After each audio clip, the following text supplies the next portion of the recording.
There, America, music lovers, welcome back to the Real Music Observer. My name is Dave, observing real music in real time for real people just like you and me. Aerosmith on their final farewell tour, which could last for years, according to Joe Perry.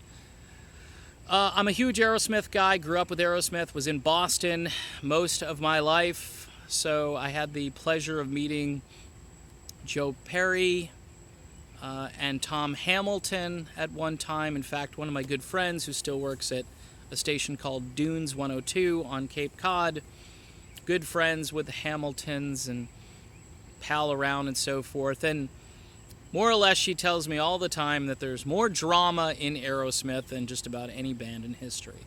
And that it pretty much all revolves around one man, and his name, of course, is Steven Tyler. Now, quick video here just to say Aerosmith was on top of the world from the late 80s into the early to mid 90s. And then, I don't know if it was just a lack of creativity, a lack of focus, a lack of discipline, aging. I don't know if aging had a real factor because, you know what, I watched the concerts these guys do the last year or so, and they're great concerts for the most part. I mean, everybody is still on their game. I would say the guy who's least on his game is probably Steven Tyler. He's less focused than he used to be. Still a great vocalist, still a great frontman, a classic old school rock and roll band frontman. But according to Joe Perry and the reports I get from Tom Hamilton via my friend, it seems as though Steven Tyler just can't focus on one thing. They wanted to embark on a tour. Tyler wanted to do something else with his life. They wanted to create some new music. Tyler wanted to get on American Idol.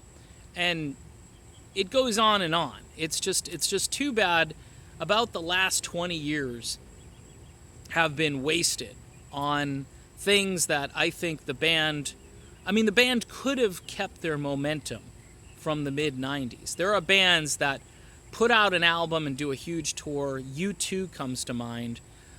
They're still creating music. Their fans still want to hear them, and they still want to hear what their new music is all about. And then, of course, go see them live, and it's a huge spectacle. Now, Aerosmith is a spectacle, but it could be bigger. The reason it's not bigger is because of their lack of creativity over the last 2 decades. Now, prior to that, they were a machine.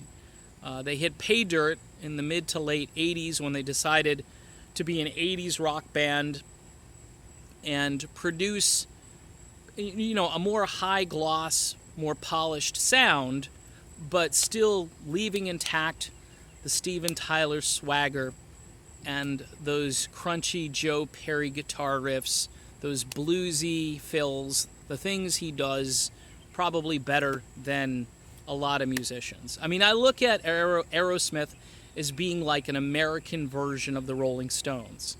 I think they're tough, they're gritty. Of course, you could say that about the Black Crowes in their heyday too. But Aerosmith had an edge to them. Aerosmith was a metal band for a while, or a very hard rock band on the verge of being a metal band.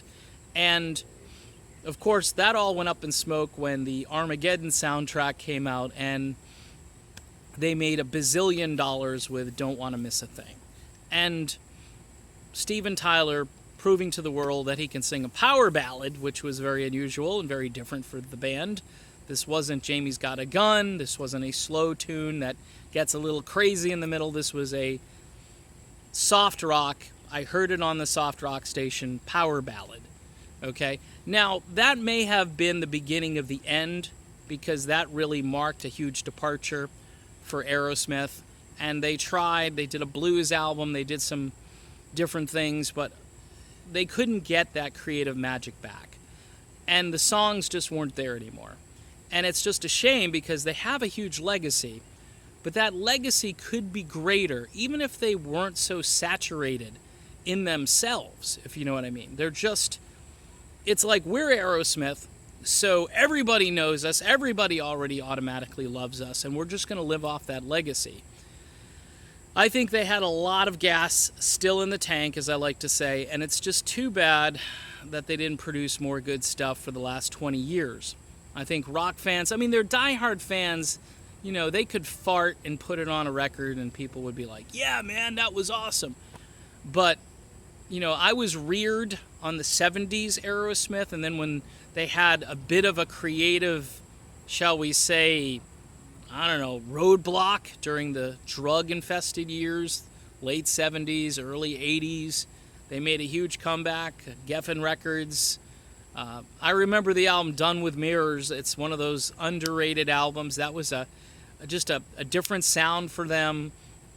The production values were sky high. When they recorded with Columbia, it sounded like they had them on a, you know, like inside a tin can. It was just a different sound.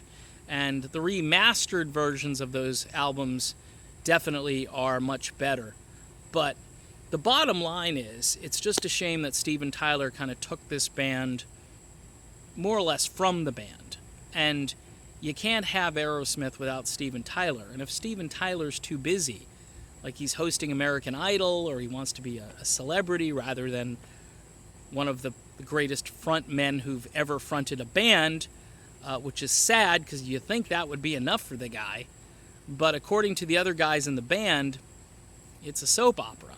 And every once in a while, they reel him back in and get him to think about Aerosmith. And then they go out on tour. Now, supposedly, this is their farewell tour, their very last tour.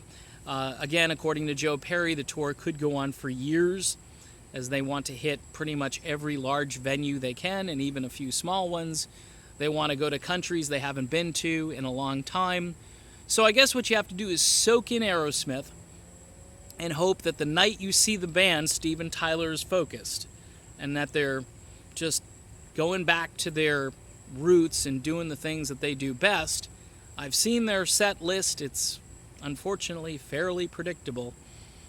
I told them you may want to throw some stuff in on, like, from Draw the Line. You know, shake things up. Do something off Rock and Hard Place. Just throw the fans a bone. This isn't just about a nostalgia act who has to go out there and play the hits. These guys had great album cuts, deep cuts, things that were played on rock stations, and we can handle it. We can handle it. The fans love it. And guys, if you're going to go out with a bang. That's all I can say. But the drama, it's there. It's up to Steven Tyler to keep it in check. But my guess is Aerosmith will still be Aerosmith, and Steven Tyler will still be Steven Tyler, and they'll both coexist. Anyway, that's it for my video. Aerosmith, their final farewell, could last for 4 years. Who knows? My name is Dave, and this is the Real Music Observer, and we will observe real music real soon once again. I'll talk to you then.